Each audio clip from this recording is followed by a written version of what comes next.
Quase metade do Brasil está com alerta vermelho por causa do calor. E você vai ver também.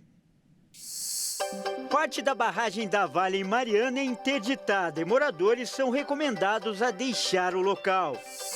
Presidente Lula sanciona novas regras para a lei de cotas. Avião com brasileiros que estavam em Gaza chega agora à noite no Brasil.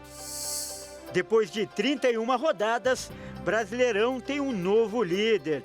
Essas e outras notícias você confere a partir de agora no Jornal das 18h30.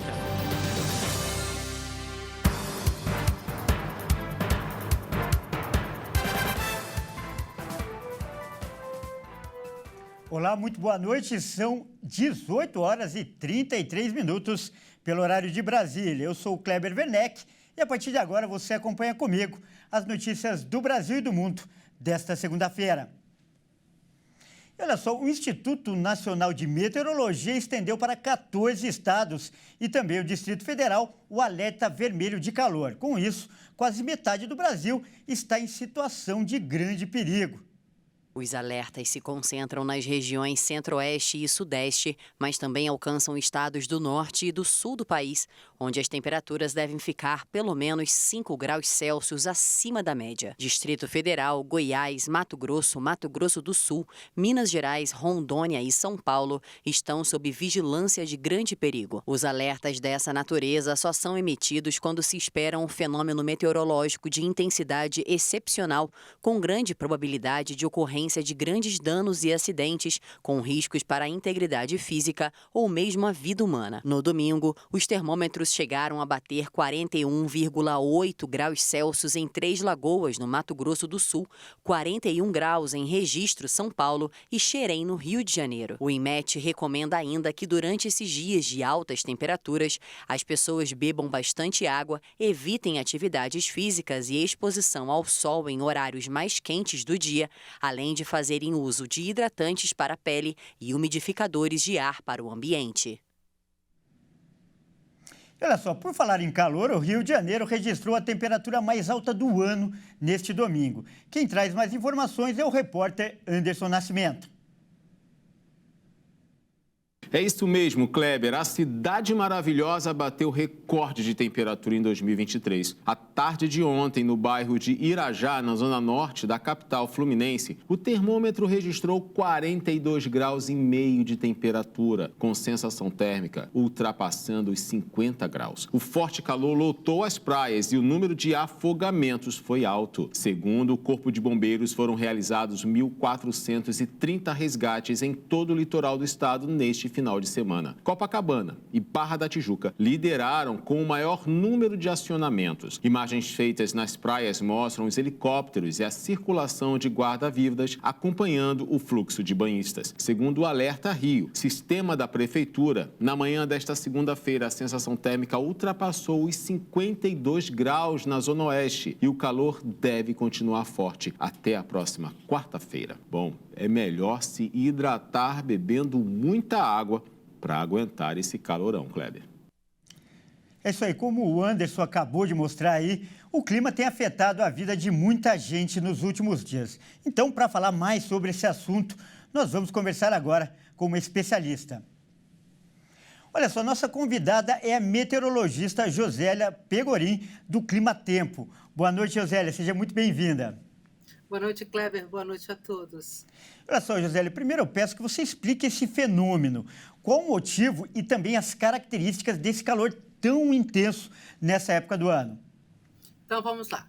Primeira coisa que a gente precisa entender, ondas de calor são até frequentes no Brasil durante a primavera, tá? Não é a primeira onda de calor que nós já tivemos, né? Já tivemos ondas de calor excepcionalmente fortes, inclusive muito recentemente, em 2020. Agora, esse ano nós temos uma situação realmente especial, porque essas ondas de calor começaram a se estabelecer no Brasil em agosto, depois nós tivemos outra em setembro, depois tivemos uma em outubro e agora essa de novembro. O que é uma onda de calor? Na verdade, a onda de calor é gerada por uma situação que nós chamamos de bloqueio na atmosfera. Ela é causada por um sistema de alta pressão. E o que acontece? O que é bloqueio? é um determinado período onde a circulação de ventos numa determinada área fica praticamente igual durante muitos dias consecutivos, né? Então, esse bloqueio, né, esse sistema de alta pressão, ele vai dificultar, por exemplo, a mistura do ar quente com o ar frio, né, que é o que acontece normalmente. No caso do Brasil, esse sistema de alta pressão ele está meio paradão, assim, entre o Sudeste e o Centro-Oeste, no interior do país. E o que ele faz? Ele não só dificulta essa mistura de ar, a passagem, por exemplo, de frentes frias do Sul para o Sudeste. Outra coisa que esse sistema de alta pressão faz, ele deixa o ar mais seco. Aí você tem uma sequência de coisas. O ar fica mais seco, você tem menos nebulosidade, aí fica mais difícil formar nuvem de chuva, mais espaço para horas de sol forte. Aí você junta que é novembro. O sol de novembro já é bem mais forte que o sol de setembro. E aí, Kleber, por cima disso tudo, assim, a cereja do bolo disso tudo, é que a gente não pode esquecer que nós estamos tendo um ano excepcionalmente quente no nosso planeta. Nós não podemos mais dissociar essas 4 ondas de calor consecutivas dessa atmosfera global mais quente do que o normal. Nós estamos batendo recordes de calor no planeta, né, pela 5ª vez consecutiva em outubro. E outra coisa que a Organização Meteorológica Mundial tem alertado, assim, nós estamos tendo recordes de temperatura nos oceanos. Nunca tivemos uma atmosfera tão quente e nunca os oceanos tiveram mais quente. Então, tudo isso passa para a atmosfera, tudo isso facilita, né, que nós tenhamos esses períodos de calor realmente excepcionais. Legal, Josélia, eu agradeço muitíssimo a sua participação e, em especial, o caráter didático. Você fez as pessoas que não são especialistas assim no assunto entenderem o que está acontecendo. Muito obrigado por isso, viu? Foi um prazer, Kleber. Até a próxima. Grande abraço. E olha só, já no Rio Grande do Sul, o problema são as chuvas intensas que castigam o estado. A Defesa Civil, inclusive, teve que trabalhar muito no último fim de semana. Nos últimos dias, o estado tem enfrentado chuvas intensas. E a previsão é que essas precipitações volumosas persistam nos próximos dias. As equipes do Centro de Operações da Defesa Civil aqui do Rio Grande do Sul e a Sala de Situação da Secretaria do Meio Ambiente e Infraestrutura estão em alerta, monitorando de perto as condições hidrometeorológicas, segundo o Centro Nacional de Monitoramento e Alerta de Desastres. Os municípios mais afetados nas últimas 48 horas foram Caçapava do Sul, Encruzilhada do Sul e Dom Pedrito. O município de Santo Antônio da Patrulha e Cachoeira do Sul também relataram danos devido às chuvas intensas e granizo. No último domingo, a Defesa Civil realizou uma reunião de alinhamento para discutir as estratégias diante da previsão para os próximos dias. E de acordo com os meteorologistas, a previsão para hoje, aqui no estado, é de chuvas intensas, que se concentrarão na região da Campanha e na metade norte, devido a uma baixa pressão ao fluxo de umidade. Espera-se também volumes significativos nas regiões da Missão, Noroeste, Centro, Vales e Metropolitana, com a possibilidade de temporais, queda de granizo e rajadas intensas de vento. E do Rio Grande do Sul, a gente vai agora para Minas Gerais. A Agência Nacional de Mineração interditou o uso de 3 pilhas de material na mina de Fábrica Nova, na mineradora Vale, em Mariana, que fica a 110 quilômetros de Belo Horizonte. Além disso, também recomendou a evacuação do povoado do distrito de Mariana. A interdição foi determinada na última sexta-feira, após a Vale não comprovar a estabilidade das pilhas. 295 pessoas fazem parte da população de Santa Rita Durão, que fica na região onde essa estrutura está. E a Prefeitura de Mariana informou que a Defesa Civil está fazendo o monitoramento dos riscos do local e que não há ainda uma definição sobre a necessidade real de evacuação imediata dos moradores. A Vale ainda não se pronunciou sobre o ocorrido. E eu mudo de assunto agora para falar que o presidente Lula sancionou hoje, e sem vetos, a série de mudanças na lei de cotas para universidades.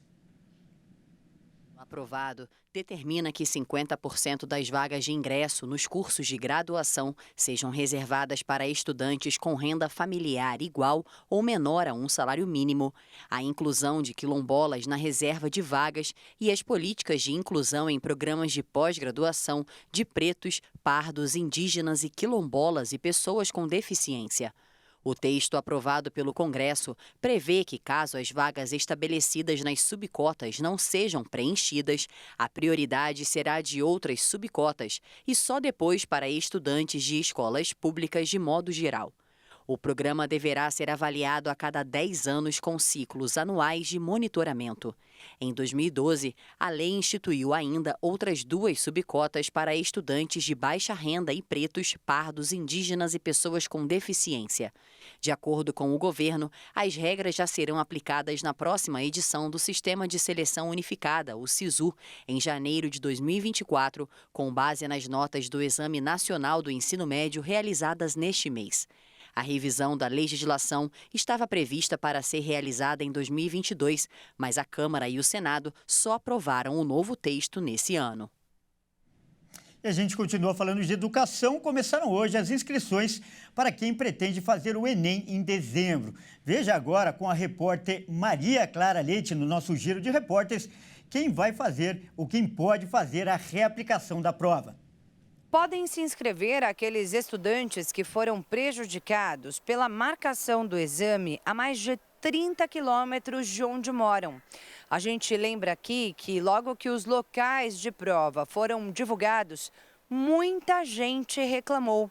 São cerca de 50 mil inscritos que foram alocados em pontos distantes de suas casas e por isso terão a oportunidade de fazer as provas em dezembro em novos locais. Terão essa mesma chance aqueles que passaram por algum problema logístico, como desastres naturais que tenham prejudicado a infraestrutura do local de prova, falta de energia elétrica ou falha no dispositivo eletrônico fornecido ao participante. Os que pediram remarcação da prova por motivo de doença infecto-contagiosa devidamente comprovada também poderão fazer o Exame Nacional do Ensino Médio em dezembro. Segundo o INEP, o Instituto Nacional de Estudos e Pesquisas Educacionais, os problemas de saúde que dão direito à reaplicação da prova são tuberculose, coqueluche, difteria, doença meningocócica e outras meningites, varíola, mpox, popularmente conhecida como varíola dos macacos, influenza A e B, poliomielite, sarampo, rubéola, varicela e Covid-19. A reaplicação da prova deve ser solicitada na página do participante no sistema do INEP até sexta-feira, dia 17 de novembro. A solicitação passará por análise. Os alunos autorizados farão as provas nos dias 12 e 13 de dezembro. E veja a seguir, avião que traz brasileiros de Gaza chega hoje à noite no Brasil.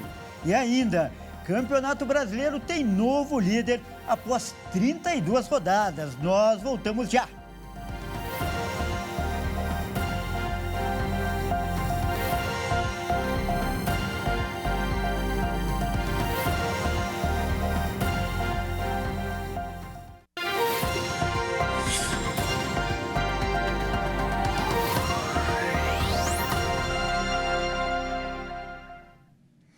Nós estamos de volta e ao vivo. São 18 horas e 49 minutos pelo horário de Brasília. E eu falo agora do conflito no Oriente Médio. E olha só, o avião que traz os brasileiros de Gaza deve chegar agora à noite aqui, no Brasil, trazendo os brasileiros, como eu disse, que foram resgatados em Gaza. O avião já está a caminho de Recife, onde fará a primeira parada em solo brasileiro. A última escala do avião, antes de seguir para o Brasil, aconteceu em Las Palmas, na Espanha. E a aeronave da Força Aérea Brasileira deixou o local por volta das 17 horas e 20 minutos no horário local, 14 horas e 20 minutos no horário de Brasília. De Recife, o grupo seguirá para Brasília e a previsão é de chegar às 23 horas e 30 minutos. 24 pessoas serão levadas, depois disso para São Paulo, onde ficarão em um abrigo bancado pelo governo federal. O restante irá para a casa de parentes em outros estados. Olha só, um músico do Rio de Janeiro é suspeito de fazer parte do grupo terrorista Hezbollah. Nós vamos voltar agora a conversar com o Anderson Nascimento do Rio de Janeiro, que vai contar essa história. É isso mesmo, Kleber. A Polícia Federal prendeu no Rio, na noite de domingo, mais um suspeito de participar do esquema de recrutamento de brasileiros pelo grupo extremista Hezbollah. Ele é o 4º preso em menos de uma semana. Na última quarta-feira, a PF já tinha feito uma operação de combate ao terrorismo e os agentes cumpriram 11 mandados de prisão e de busca e apreensão. Segundo investigações, os recrutadores e os recrutados podem responder pelos crimes de constituir ou integrar organização terrorista e de realizar atos preparatórios de terrorismo. Olha, Kleber, a situação está ficando mais assustadora que a gente imaginava. Agora, até grupos terroristas estão permeando aqui a cidade maravilhosa. É com você. E chegou a hora da gente mudar de assunto e falar de futebol no Jornal das 18h30. E é claro, quem traz as informações é ele, como sempre. Boa noite, Léo. Leonardo Félix. Boa noite, Kleber. É isso aí, Léo. Olha só, Léo, quero começar com um comentário. A gente já estava acostumado, a abrir a tabela do Brasileirão e dar de cara com o nome Botafogo na ponta. Mas parece que essa história mudou essa semana, Léo. É verdade, Kleber. Desde a 3ª rodada, o Fogão estava na ponta da tabela, ou seja, 31 rodadas. Mas agora o Brasileirão tem um novo líder. Chegou a vez do Palmeiras liderar o campeonato, faltando apenas 4 rodadas para o fim. Os resultados do fim de semana ajudaram demais o Verdão. Jogando em Barueri, o Alviverde bateu com facilidade o Internacional por 3-0 e chegou aos 62 pontos. O Flamengo só empatou com o Fluminense em 1-1 lá no Maracanã e ficou 5 pontos atrás do líder, com um jogo a menos. O Botafogo estava vencendo até o fim em Bragança Paulista, ou RB Bragantino, mas o Massa Bruta arrancou um empate por 2-2 nos acréscimos. O Alvinegro agora tem 60 pontos, 2 a menos que o Palmeiras e uma partida a mais para disputar. E um rival também deu uma mãozinha para o Verdão. O Corinthians venceu o Grêmio fora de casa por 1-0 e se afastou da zona de rebaixamento. O tricolor gaúcho perdeu a chance de alcançar a liderança e estacionou nos 59 pontos. Olha só, Léo, ainda falando de Campeonato Brasileiro, só que agora da Série B, Salvador está em festa. Conta pra mim essa história, Léo. É, Kleber, pelo menos uma parte da capital baiana, ficou muito feliz com o retorno do Vitória à primeira divisão neste domingo. Mas quem traz mais detalhes pra gente é o Luiz Victa, da nossa Rádio Salvador. Boa noite, Luiz. Boa noite, Léo, e a todos que acompanham o programa das 18h30. Salvador realmente está em festa, viu? Está em festa porque o Vitória conseguiu o acesso à Série A do Campeonato Brasileiro. O time do técnico Léo Condé disputou na noite de ontem a partida contra o Novo Horizontino, que é um clube que também briga pelo acesso à Série A de 2024. E o Vitória venceu de virada pelo placar de 2-1. O Novo Horizontino saiu na frente com o Ronaldo e o Vitória empatou no final do primeiro tempo com Léo Gamalho. E aí, tons de drama de um lado, dramas de outro. Bola na trave do Vitória, do Novo Horizontino, defesa difícil do Lucas Arcanjo. E no final, um pênalti deu números finais, cobrado pelo Welder. Foi sem dúvida sensacional, uma grande festa da torcida rubro-negra que compareceu ao estádio Jorjão em Novo Horizonte. Muito obrigado, Luiz, pelas informações. Legal, né, Léo? Por falar em festa, parece que no Rio de Janeiro a festa não vai acabar nunca. Como é que é isso, Léo? É verdade, os tricolores tomaram as ruas da cidade para comemorar o título da Libertadores. O nosso repórter Anderson Nascimento volta agora com mais detalhes direto do Rio. Boa noite, Anderson.